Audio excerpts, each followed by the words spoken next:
সবাই দোয়া করেন আমরা মোদিজির পতন চাই। আজকে কালকে ভিতর যেন মোদির যেন পতন হয়।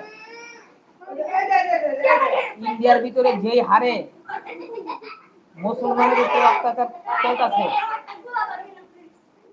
আর আমাদের বাংলাদেশের ভিতরে হিন্দুরা অনেক শান্তিতে আছে।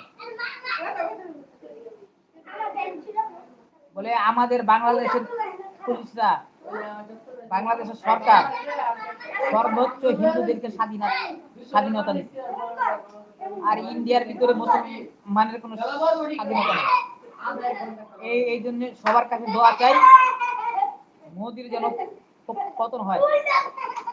আল্লাহ তাআলা যেন মোদিকে পতন করে দেয়।